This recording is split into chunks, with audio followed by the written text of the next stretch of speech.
Hello, ഇന്ന് നമുക്ക് ദോശ ഉണ്ടാക്കിയാലോ? നമുക്ക് അരി ഒന്നും അരയ്ക്കാതെ വളരെ എളുപ്പത്തിൽ സിമ്പിളായിട്ട് ഉണ്ടാക്കാൻ എടുക്കുന്ന ദോശ. നമുക്കിപ്പോൾ എന്തോ എനിക്ക് വീഡിയോ എടുക്കുന്നുണ്ട്, എനിക്ക് ഇച്ചിരി സമയം എടുക്കും, പറഞ്ഞ കാര്യങ്ങളൊക്കെ പറയുന്നുണ്ട്. അല്ലാതെ നിങ്ങൾക്കൊക്കെ ഉണ്ടാക്കാൻ വളരെ എളുപ്പം ഉണ്ടാക്കാനൊക്കെ നിങ്ങളൊന്ന് വീഡിയോ മിസ്സാക്കാതെ കാണുക. നമുക്ക് അരി ഒന്നും അരയ്ക്കണ്ട. അതിൻ്റെ കൂടെ ചട്നി ഉണ്ടാക്കണം. ചട്നി ഏതെങ്കിലും ചട്നി കഴിച്ചാൽ മതി. പക്ഷേ നമുക്ക് ഇതിൻ്റെ ഒരു ദോശ പുതിയ ഉണ്ടാക്കുമ്പോൾ അതിൻ്റെ കൂടെ പുതിയ ചട്നികൾ പരിചയപ്പെടാമല്ലോ. അതുകൊണ്ട് അങ്ങനെ ചട്നികൾ ഉണ്ടാക്കാം. അതെങ്ങനെയാണെന്ന് ഉണ്ടാക്കുന്നത് അറിയണ്ടേ? നമുക്കിത് കാണാനായിട്ട് നേരെ അടുക്കളയിലോട്ട് പോകാം. അവിടെ ചെന്നിട്ട് അതിൻ്റെ ചെയ്യുന്ന മുറയ്ക്ക് ഓരോ കാര്യങ്ങൾ കണ്ട് തന്നെ അറിയാം. അപ്പോൾ വീഡിയോയ്ക്ക് എത്ര നീളം കൂടാൻ നമുക്ക് നിർത്താം. അപ്പം നമുക്ക് നേരെ അടുക്കളയിലേക്ക് പോയാലോ? എൻ്റെ ചമ്മന്തി ഉണ്ടാക്കാനായിട്ട് ഞാൻ ചീനിച്ചട്ടി എടുത്ത് വെച്ചിട്ടുണ്ട്. അതിനകത്ത് കണ്ട് ഒരു പിടി ഇങ്ങനെ നമ്മൾ ഒരു കൈ കൊണ്ട് ഇങ്ങനെ പിടിക്കുന്ന പിടി കപ്പലിൻ്റെ ഇട്ടിട്ടുണ്ട്. തീ ഒന്ന് മീഡിയം ഫ്ലെയിമിലേക്ക് മാറ്റുകയാണ്. ഇതിനെ നമുക്ക് വറുത്ത കപ്പലിൻ്റെ ഒന്ന് ചൂടാക്കി എടുക്കണം. പച്ചക്കപ്പലിൻ്റെ ആണെങ്കിൽ നമ്മളൊന്ന് വറുത്തൊന്ന് പൊട്ടിയൊക്കെ ഒന്ന് ചെറുതായിട്ട് മൂത്ത് വരുന്ന സമയത്ത് പൊടിയെ കളയാൻ പറ്റുന്ന സമയത്ത് വറുത്ത് കൊടുക്കണം. ഇത് വറുത്ത കപ്പലിൻ്റെ നോക്കാം ചെറുതായിട്ട് ചൂടാക്കി എടുത്താൽ മതി. ഇപ്പോൾ ഏതാണ്ട് നമ്മുടെ കപ്പലിൻ്റെയൊക്കെ വറുത്ത് കഴിഞ്ഞാൽ തീ മീഡിയം ഫ്ലെയിമിൽ നിന്ന് സിമ്മിലോട്ട് മാറ്റി ഇത് കപ്പലിൻ്റെ നോക്കി മാറ്റാം.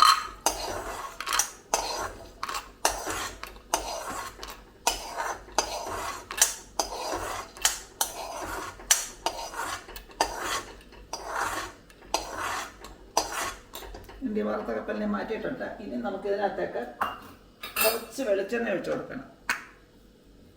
ഒരുപാട് വേണ്ട, കുറച്ച് മതി. ഞാൻ സിമ്മിലാണ് ഇട്ടേക്കുന്നത്. നമുക്ക് മീഡിയം സാധനങ്ങളിൽ ഇട്ടതിന് ശേഷം മീഡിയം ഫ്ലെയിമിലോട്ട് മാറ്റണം. ചൂടായ പാത്രം ആയിരുന്നുണ്ടെങ്കിൽ വെളിച്ചെണ്ണ എളുപ്പം ചൂടായിട്ടുണ്ട്. നമുക്കിനി അതിനകത്തേക്ക് 2 പച്ചമുളക്, അതിൻ്റെ കൂടെ 1 ടീസ്പൂൺ ഇതിനകത്തേക്ക് പൊട്ടുകടലയാണ്. പൊട്ടുകടലയൊക്കെ നല്ലത് നമ്മൾ സാധാരണ നല്ല കടല തന്നെ. എൻ്റെ കയ്യിൽ നല്ല കടല ഇല്ലാത്തതുകൊണ്ട് കടലപ്പരിപ്പ് അതില്ലാത്തതുകൊണ്ട് ഞാൻ പൊട്ടുകടല ഇട്ടേക്കുന്നത്. അതിൻ്റെ കൂടെ നമുക്ക് ഒരു കുഞ്ഞ് സവാള,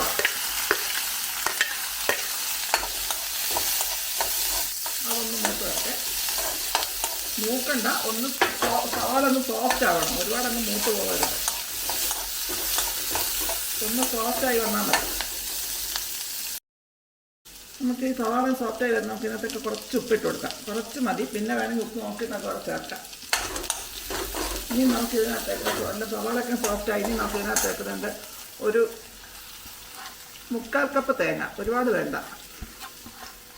നമുക്ക് ഏത് ചട്നി അരയ്ക്കുമ്പോൾ തേങ്ങ ഇച്ചിരി അരയ്ക്കാനുണ്ട്. അതിന് പ്രത്യേക ടേസ്റ്റാണ്. തക്കാളി ആയാലും മല്ലിയില ആയാലും ഏതരച്ചാലും പുതിനയില ആയാലും എല്ലാം ചട്നി അരയ്ക്കുമ്പോൾ നമ്മൾ ഇച്ചിരി തേങ്ങ ചേർക്കാമെങ്കിൽ പ്രത്യേക ടേസ്റ്റ് വരും. ഇത് തേങ്ങയും കിടന്ന് ഒന്ന് ചൂടാവണം. ഒന്നും മൂത്ത് അങ്ങ് വല്ലാതെ കരിഞ്ഞു പോകരുത്.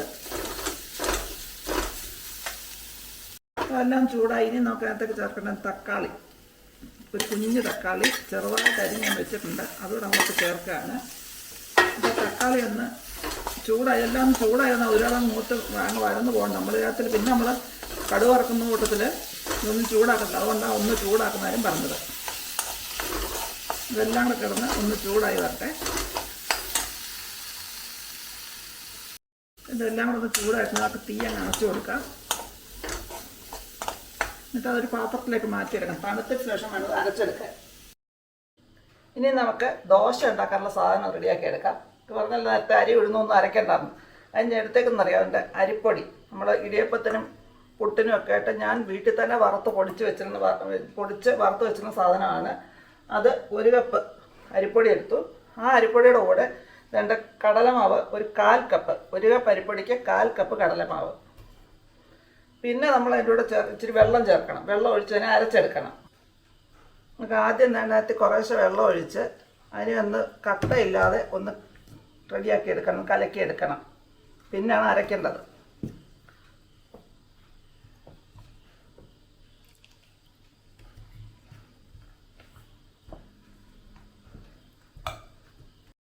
ഇപ്പം തന്നെ ഞാനതിന് ആ അരിപ്പൊടിയും കടലമാവൂടെ ഇങ്ങനെ കലക്കി വെച്ചിട്ടുണ്ട്. ഇനി നമുക്കൊരു മിക്സിയുടെ ജാറിനകത്തേക്ക് അത് മാറ്റി കൊടുക്കാം.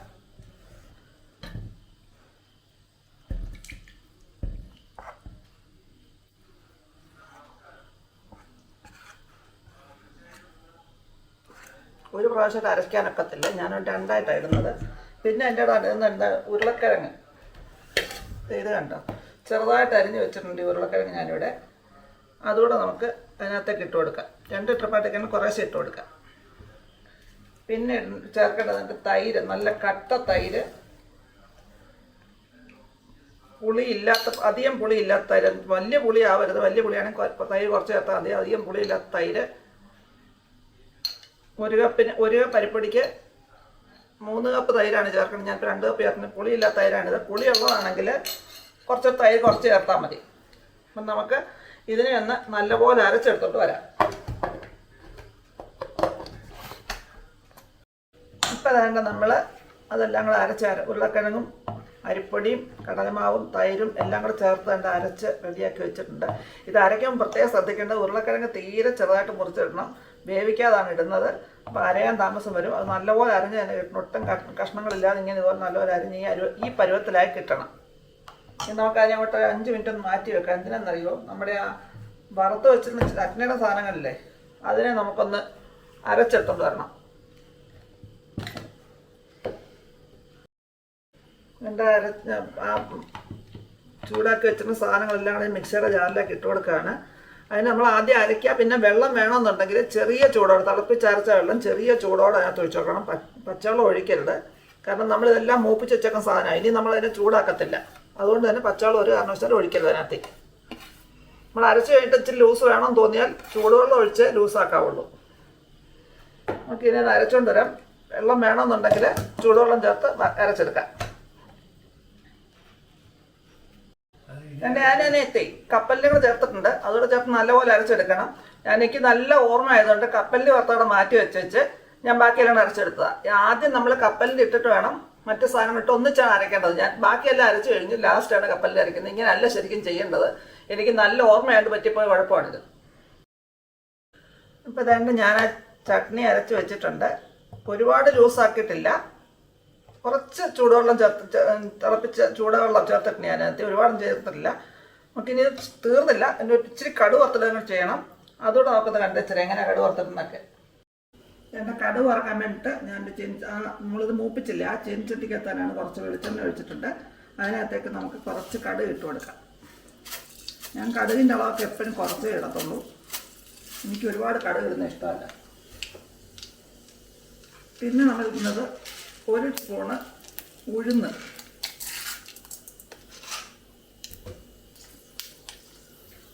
നമുക്ക് ഞാനിങ്ങനെ ലോ ഫ്ലെയിമിലാണ് വെച്ചേക്കുന്നത്. ഒത്തിരി കറുത്ത പോകരുത്. അതിനകത്ത് ലോ ഫ്ലെയിമിലാണ് വെച്ചേക്കുന്നത്. പിന്നെ വേണ്ട ഒരു മുളക്. അതിൻ്റെ കൂടെ 3-4 വലിയ ചുവന്നുള്ളി അരിഞ്ഞ് വെച്ചിട്ടുണ്ട്. ചെറുതാണെങ്കിൽ രണ്ടോട്ടിടാം. ഒരുപാട് വേണ്ട. ഇതെല്ലാം ഒന്ന് മൂത്ത് വരണം.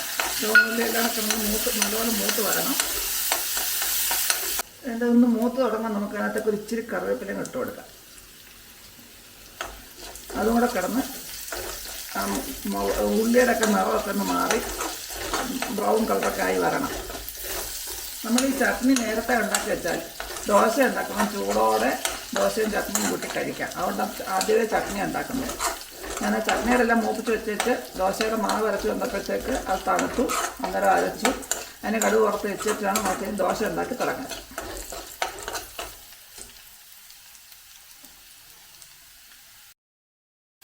ഇപ്പോൾ വേണ്ട നമ്മുടെ ഉള്ളിയൊക്കെ ഒന്ന് മൂത്ത്. ഇനി നമുക്ക് തീ അങ്ങ് അണയ്ക്കാം.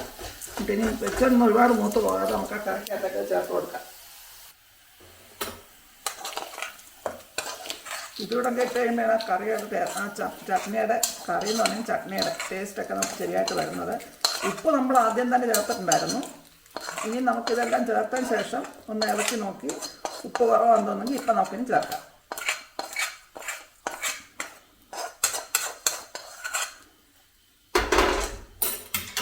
എല്ലാം ചേർത്ത് ഇളക്കിയെടുക്കാം. ഇതുകൊണ്ടാണ് പറയുന്നത് ആ ചൂടുവെള്ളം ചേർക്കണമെന്ന്. കാരണം ഇത് നമ്മൾ പിന്നെയും ചൂടാക്കുന്നില്ല. ഈ സാധനം അങ്ങോട്ട് നേരെ അങ്ങ് കടുക് വറുത്ത് അതിനകത്തോട്ടിടുക. അപ്പോൾ ചൂടാക്കാത്തതിന് ഇപ്പോൾ പച്ചച്ചവ വരാതിരിക്കാൻ വേണ്ടിയിട്ടാണ് നമ്മൾ ചൂടുവെള്ളം ചെറിയ ചൂടോടെ വേണം വെള്ളം ചേർത്ത് അരയ്ക്കാനോ അല്ലെങ്കിൽ ലൂസാക്കാനോ പറഞ്ഞത്. ഇനി നമുക്ക് ഇതിൻ്റെ ഉപ്പൊന്ന് നോക്കാം.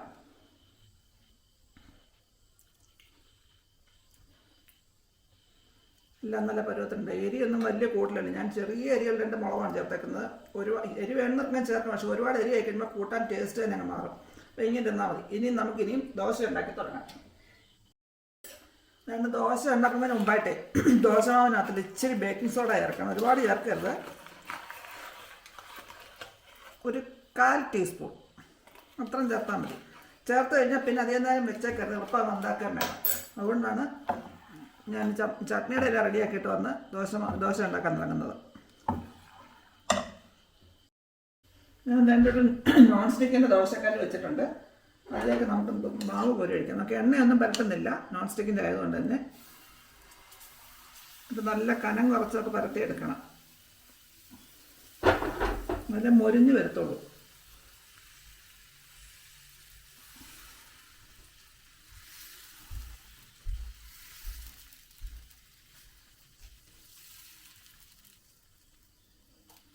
പരത്തി കഴിയുമ്പോൾ ഷേപ്പ് ഏതാണ്ട് പോലെ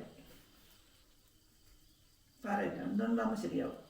അതിൻ്റെ ഈ ദോശക്കല്ലിൻ്റെ ഒരു വസ്തു ചൂട് കൂടുതലല്ല, ഒരു ചരുവുണ്ട്, കാരണം അങ്ങോട്ട് പോകും മാവെല്ലാം കൂടെ. നമുക്കിത് നല്ലപോലെ മുരിഞ്ഞതിന് ശേഷം നോക്കാം എങ്ങനെ ഇരിക്കുമെന്ന്. അതിൻ്റെ ഇതിൻ്റെ ഒരു വശം ഒന്ന് മൂത്ത് വരുമ്പോഴത്തേക്കുണ്ടല്ലോ നമുക്ക് ഇച്ചിരി നെയ്യോ എണ്ണയോ അല്ല പുരട്ടി കൊടുക്കാം. ഒരുപാട് വേണം, ഞാൻ ചെറുതായിട്ട് മയം തൂക്കുന്നത്, അപ്പോൾ എളുപ്പം മുരിഞ്ഞ് വരും. അത് നമുക്ക് തിരിച്ചിടേണ്ട കാര്യമില്ല, വേണമെങ്കിൽ തിരിച്ചിടാം, പക്ഷെ ഞാൻ തിരിച്ചിടുന്നില്ല, അല്ലാതെ എടുക്കുകയാണ്. ഒരു മീഡിയം ഫ്ലെയിമിൽ വെച്ചാണ് ഉണ്ടാക്കുന്നത്. തീ കൂട്ടിയിട്ട് കഴിഞ്ഞാൽ എളുപ്പം കരിഞ്ഞു പോകും. ഇപ്പോൾ അതുകൊണ്ട് ഇത് മൂത്ത് വന്നിട്ടുണ്ടെങ്കിൽ നമുക്കിതിനെ ഇങ്ങനെ മടക്കി ഇങ്ങെടുക്കാം.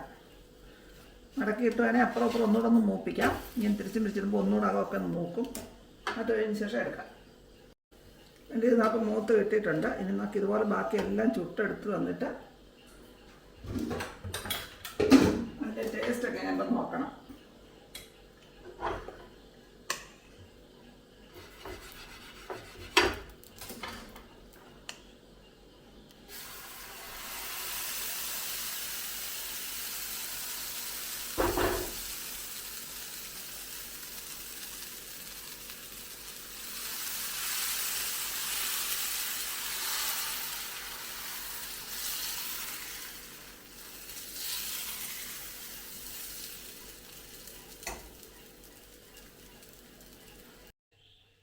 ഒരു സ്പെഷ്യൽ ദോശയും ചമ്മന്തി.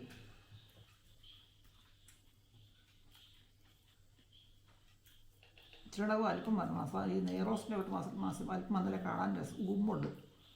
അതുണ്ടാക്കാൻ എൻ്റെ ദോശക്കല്ലിന് അത്ര വലിപ്പമില്ല.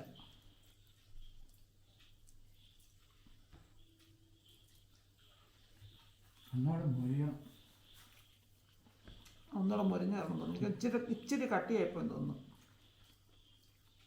അന്നേരം നല്ലോണം മുരിഞ്ഞിരുന്നതാണ്.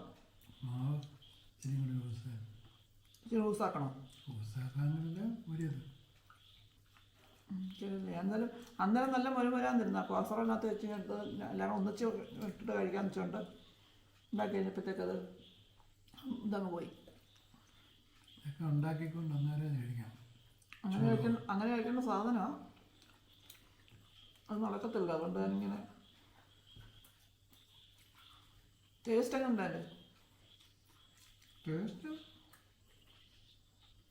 ദോശയ്ക്ക് കൊടുത്താലെന്ന് അറിയാമോ, മതിക്കാത്തൊരു അപ്പൻ്റെ രസമുണ്ട്. അതെ, ദോശയ്ക്ക് ഞാൻ ഉപ്പ് ചേർത്തു. അതിൻ്റെ വീഡിയോ എടുക്കാൻ മറന്നുപോയി. അപ്പോൾ എല്ലാവരുടെ ഇത് കാണുന്നവരെല്ലാം ചോദിക്കും ഉപ്പ് ചേർത്തല്ലേ ഉണ്ടാക്കുന്നതെന്ന്. ഞാൻ ഉപ്പ് ചേർത്തായിരുന്നു, പക്ഷെ അത് വീഡിയോയ്ക്കകത്ത് മറന്നുപോയി. അപ്പോൾ എന്തായാലും എല്ലാവരും എളുപ്പം ഉണ്ടാക്കാനൊക്കെ ഞാൻ ഉണ്ടാക്കി എത്ര സമയം പിടിച്ചു, ഞാൻ പറഞ്ഞ് വീഡിയോ എടുക്കുക ഒരാളായിട്ട് എത്ര സമയമായത്. അല്ലാതെ ഉണ്ടാക്കുന്നവർക്ക് വളരെ എളുപ്പം ഉണ്ടാക്കാനൊക്കും, ഹെൽത്തിയാണ്. എല്ലാവരും ഒന്ന് ട്രൈ ചെയ്ത് നോക്കുക. നിങ്ങൾ ഉണ്ടാക്കി കഴിഞ്ഞിട്ട് നിങ്ങൾക്ക് കഴിച്ചിട്ട് ഇഷ്ടപ്പെടണമെങ്കിൽ നിങ്ങൾ ഫ്രണ്ട്സിനും ഫാമിലിക്കും ഷെയർ ചെയ്യുക. അതുപോലെ നിങ്ങൾ ഇഷ്ടപ്പെട്ട നിങ്ങളുടെ അഭിപ്രായങ്ങൾ എഴുതുക. പിന്നെ ഞാൻ ഒത്തിരി കാലം കൊണ്ട് പറയാനുള്ള കാര്യം സബ്സ്ക്രൈബ് ചെയ്യാനൊക്കെ സബ്സ്ക്രൈബ് ചെയ്യുക. സബ്സ്ക്രൈബ് ചെയ്യാതെ ഇന്ന് കാണുന്നവരൊക്കെ സബ്സ്ക്രൈബ് ചെയ്യുക. അതിൻ്റെ ഒരു ഹൈപ്പുണ്ട്, ആ ഹൈപ്പുടം ചെയ്യുക. മറന്നു പോകാതെ ഹൈപ്പുടം ചെയ്തേക്കുക. നമുക്ക് ഇതുപോലെ വെറൈറ്റി വീഡിയോസായിട്ട് വെറൈറ്റി ദോശകളുമായിട്ടും ഒക്കെ വീണ്ടും കാണാം. അതുവരേക്കും ബൈ.